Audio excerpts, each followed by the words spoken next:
Bonjour, soyez les bienvenus dans notre capsule numéro 81 sur notre chaîne odyssée.com ou YouTube. Aujourd'hui, je vais aborder un sujet qui m'a été demandé dans un commentaire, à savoir les égrégores. Donc avant d'aborder le sujet des égrégores, je souhaite vous informer que nous serons exposants au salon Bien-être qui va se situer donc à Saint-Cana les 30 avril et le dimanche 1er mai.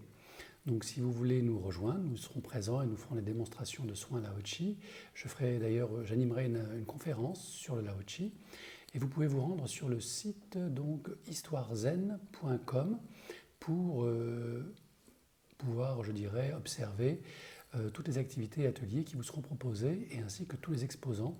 Nous serons nombreux, plus d'une soixantaine. Donc histoirezen.com. Voilà. Donc maintenant, je vais répondre à la question qui m'a été posée, à savoir, donc, dans la continuité des entités. Si vous n'avez pas vu la capsule, je vous invite à aller la visionner. Donc, qu'est-ce qu'un égrégore? Et c'est une question qui revient assez fréquemment lors des formations Reiki ou Lao-Chi que je propose. Un égrégore, c'est finalement quelque chose d'assez facile à comprendre. C'est une sorte de coagulation de pensées, d'émotions qui peuvent donc s'accrémenter dans un lieu, se concentrer dans une famille, dans un espace, voire dans un paysage, un pays tout entier s'il le faut. Et un égrégore peut aussi, envelopper toute la planète et toute la conscience planétaire.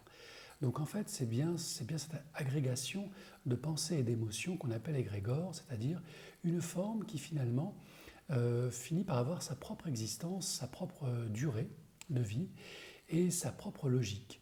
Alors, bien sûr, ce sont des notions spirituelles, parfois ésotériques, mais ce sont aussi des notions que l'on utilise en psychologie sociale lorsque l'on veut faire évoluer une opinion dans une nation et que les médias, bien sûr, les politiques, les syndicats, nous transmettent de l'information pour faire évoluer ou créer un égrégore de pensée qui peuvent parfois amener à l'évolution sociétale, comme l'abolition de la peine de mort, par exemple, ou alors à la guerre.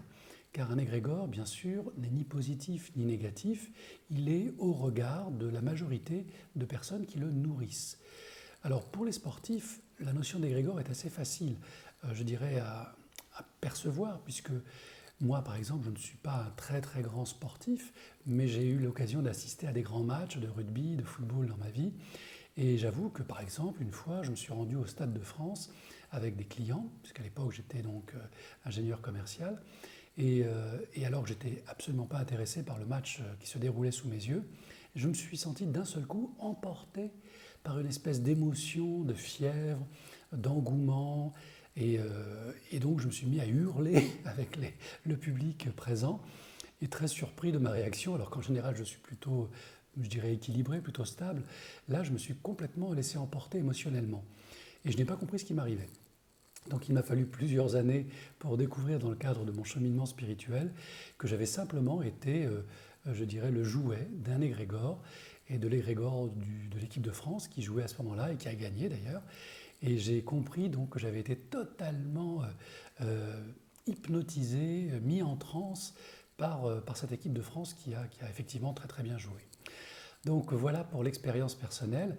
Donc dans notre vie personnelle, familiale, professionnelle, nous sommes soumis à des égrégores plus ou moins discrets, plus ou moins répétitifs.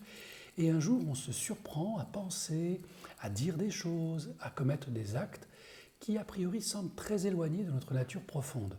Si cela vous arrive, sachez que vous êtes tout simplement happé par un égrégore et que cet égrégore a manœuvré en vous des leviers très intéressants. Alors le premier levier qui est actionné, c'est le levier grégaire, le besoin d'appartenance. La force de l'égrégore, c'est que nous avons envie d'appartenir à un espace, à une communauté. Donc ça, c'est le premier levier, il est très puissant. Le deuxième levier, c'est le levier de culpabilité.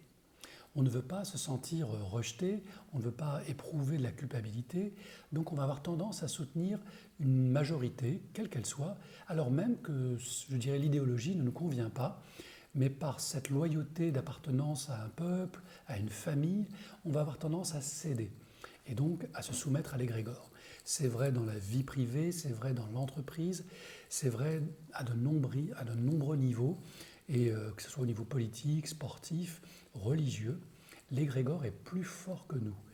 Alors bien sûr, j'entends ici et là des personnes qui nous disent « si je n'ai pas envie de me soumettre, je ne me soumettrai pas à l'égrégore ».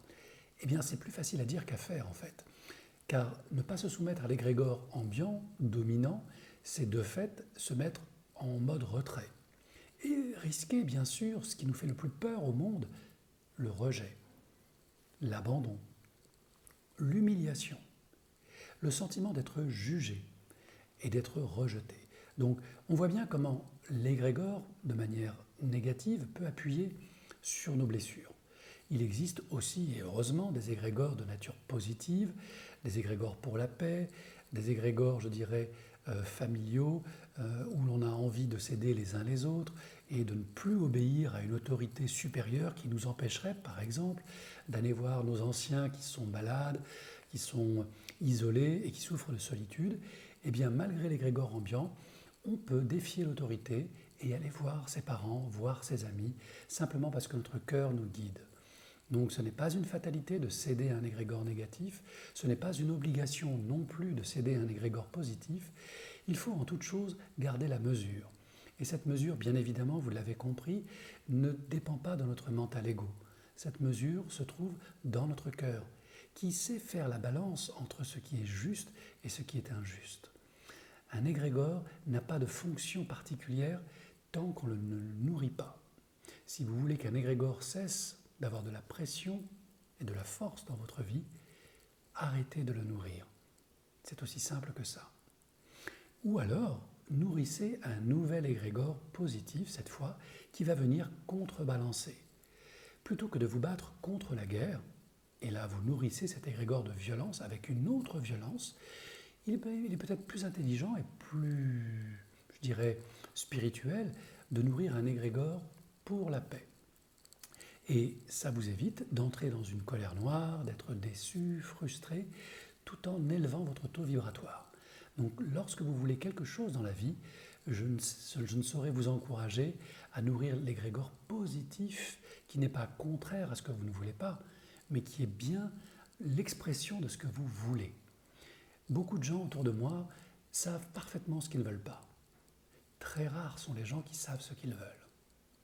Si vous voulez rester libre, apprenez à découvrir ce que vous voulez vraiment et à l'entretenir, à le nourrir pour que ce petit égrégore à l'intérieur de vous finisse par convaincre votre entourage, votre famille, sans violence, sans manipulation, simplement par votre rayonnance, votre sérénité profonde, la foi que vous avez en votre vérité intérieure. Et c'est cette vérité intérieure qui créera cet égrégore positif et sans savoir comment ni pourquoi, il est fort probable que vous entraîniez avec vous vos parents, votre conjoint, votre conjointe, vos amis, simplement parce que cette lumière en vous est devenue un égrégore et rayonne dans votre aura. Du bon usage de l'égrégore, de la forme pensée qui passe par le cœur et qui, sans savoir ce qu'elle sait exactement dire et penser ce qui est juste.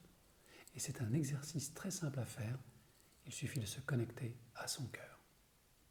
Et pour ceux qui n'y arrivent pas, demandez de l'aide, regardez les gens qui savent le faire, inspirez-vous, modélisez. Nous sommes entourés d'égrégores positifs. Nous avons juste un petit défaut, c'est que nous sommes très sensibles au négatif. Et c'est bien naturel. C'est notre instinct reptilien qui veut nous protéger. Regardez autour de vous. Il y a énormément de choses positives, de beauté, d'amour, de petits gestes, de regards, de tendresse. Si vous apprenez à les observer, à les enregistrer, vous nourrissez cet égrégore du cœur. Et un jour, il rayonne, tout simplement. Merci. Namasté.